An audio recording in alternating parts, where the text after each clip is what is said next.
one of the things to recognize when you so the way and we'll talk more about how traditionally IPOs work Yeah, it's as changed for well. sure. Yeah. But one of the things to realize is if they're allowing retail investors, normally this an IPO happens to institutional investors where they go around in a roadshow and they basically all the investment banks go around to all the big fund managers and all the big pension firms, all those places, and they say, "Hey, we'll give you guys shares ahead of time." And I'm going to jump ahead a little bit. They traditionally give it at a price that they think is going to be below at what it will trade on the first day, so that when it trades, it pops. So all of those institutional guys who committed to buying can go sell to the open market to the retail investor and make money.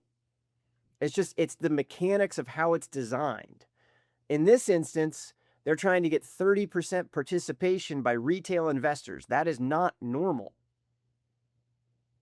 And that leads me to pause because Mm. it makes I me go, hold mean, on, by what's bring going on? hold up. There's a why there. What's going on, right? Yeah, we'll look at it. We'll look at it.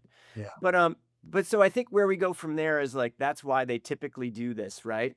So now SpaceX must signal publicly that they don't need money, but the numbers say otherwise. They Well, run hold about on. Can I ask you? So, one thing I think we've learned through this process, and some of our listeners may have read this as well, is when something goes from private to public, something happens. The books all of a sudden are opened up, right, right? Right? Because when you're a private company, you can do whatever you want, right. right? You're not obligated to really disclose to the public the same way public companies are under scrutiny. And so when they go through this process, to your point, just wanted to set the context here, we found some things that would tell otherwise.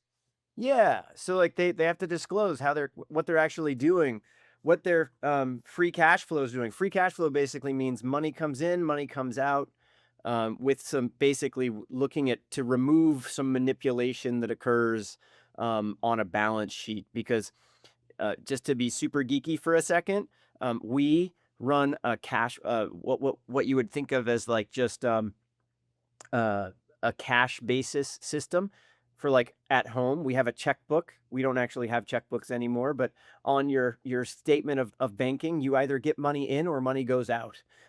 In a business, they can use this thing called accrual accounting to make it so that money shifts over time for different reasons that exist that keep CPAs employed, and that's great.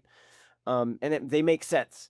But when you look at that, they lost about $12.8 billion in free cash flow in 2025. So they burned $30 billion in 4 quarters.